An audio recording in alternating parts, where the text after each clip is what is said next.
Hey guys, welcome back. Stop Talk and Roll, episode 209, your number one show for jiu-jitsu analysis on YouTube. Today we have music playing. Let's mute that. Try that again. We have Matt over here and Bob over here. We got over here. Oh no, Roberto. Maybe we don't. Maybe you're not seeing this. They're talking. Okay, all right. We have visual. Okay, we're standing. Nice. I like it. Roberto, did you send me this episode? I don't think you sent me this episode. All right, so stand up. Matt's trying to break this grip, but you kind of went down to a knee. That makes it hard. Yeah, there we go, Roberto. So let's back that up. So breaking this grip, that way is not the way you want to break it because you're trying to break it, but the hand. That's confusing. You're trying to push it this way, but pushing through the hand. That's really weird to explain. But you need to push it through the opening. Okay, so you need to send his hand this way, away from you, not into your grip, because you can't like go through his hand. You can pop it open, but you can't go through his hand. Excuse me. All right, so he circles to the back, and Bob locks in. Looks like a guillotine. Need to get a little deeper.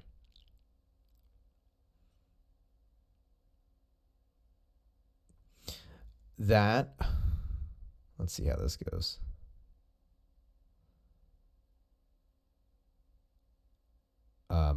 Obviously, I don't recommend falling down like that, but Bob definitely cinch it up. So Bob, right now, if your hand's in a good position, which it doesn't look like it's in a great position, yeah. Okay, let's bump it back. So if you're wrapped in a headlock like this, you do have a few options. But what I would try to look to do is honestly stand up. And get this arm and throw it over his shoulder. So then you could start walking through the arm. But this is all under the premise that you are standing. So if you're not standing, that's not going to work so well. But you do manage to escape. Okay, so we're in just kind of it looks like a butterfly mount.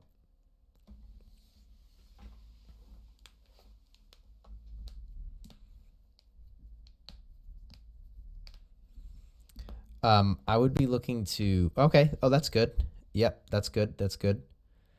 I would look to scoop across here and so like connect your elbow and your knee right here. Right. So I would crunch that way. And then once you wrap up the foot like that, it's not the hardest thing in the world to just turn your hips that way and create even more space, and then use that to get your elbow and knee connection on this bottom side and slip your knee out. At least get him back in a half guard that way.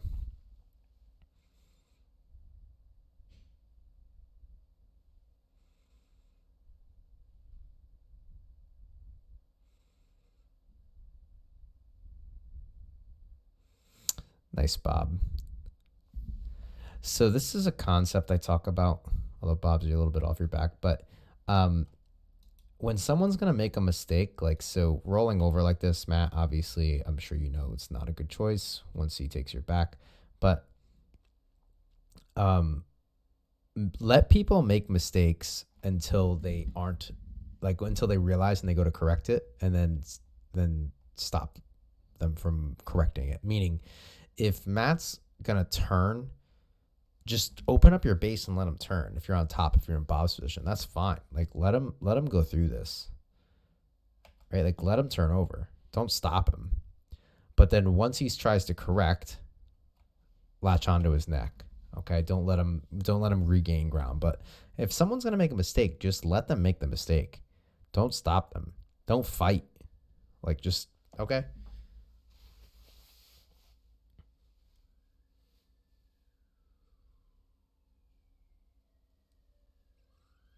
I would keep your head down here, Bob.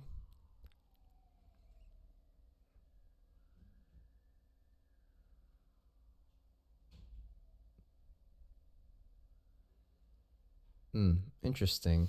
I would think about lacing. Okay, that's fine. Let's see. I have some recommendations, but I would just grab his hand right here. There you go. Ooh. Okay, hold on. Let's back it up before we get too far. So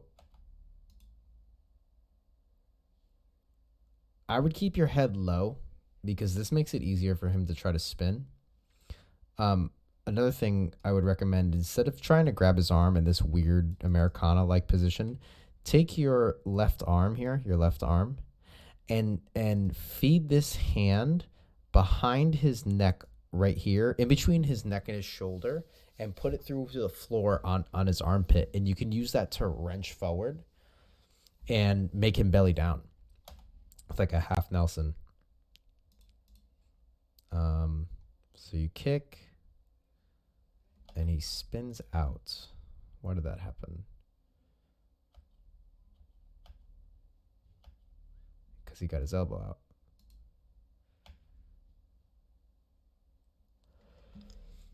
That's why I like to hold on to the hand, so they can't do that.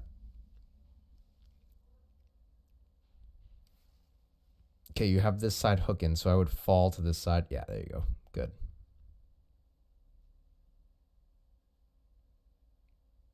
I see the little roll incoming. So it looks like Bob's trying to do a forward roll. Let's see if he's able to do it. Oh, you got to arm across the head now. Good, nice high mount. Matt. Oh, I'm in the way. I'm sorry. Matt, let's back up before you do this. Try not to let people get high mount on you. I know it's easier said than done in this position, but when you turn to your side like this, right? Like I would use this right now to keep, I would keep this wedge in place and scoot my hips back this way. Bob's not in a great position to keep you down right there. So I'd hip through his leg if possible. This is not good though. It's never good being in this high of a mount. I guess I should look over here when I switch screens. Makes it look like I'm looking at it.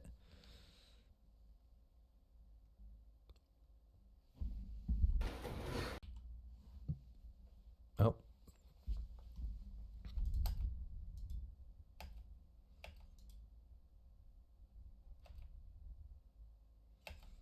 Let's back it up. I'm sorry. So we have the high mount. Sits through for the amount of triangle. Nice. Good.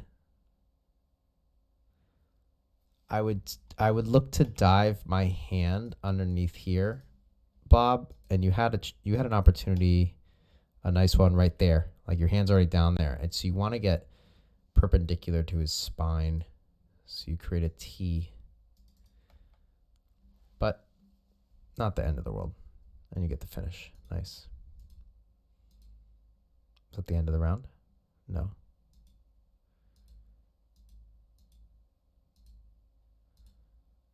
Oh, okay.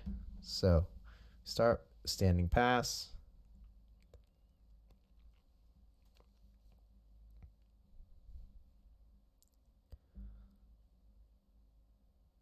I would look to free this arm. That's a problem. Yeah, that's good. What? Excuse me. One thing you could consider, if that crossface isn't there. Let me see. Is that crossface there? Never mind. That is there. You could take this foot and put it underneath his leg and lift it to kind of create some distance, so he doesn't have so much pressure on you.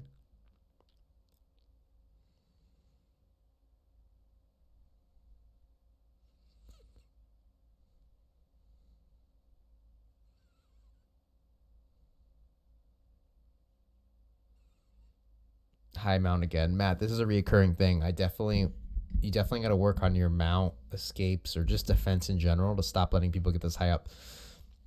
A bump and roll is not effective against a high mount. That's the nice thing about a high mount. It's not going to be effective as you turn over. Why did that happen? I don't think you're in high mount anymore. Yeah, no. See, well, watch the difference. There's a great illustration of it. So he gets to a high mount. You go to bump and roll.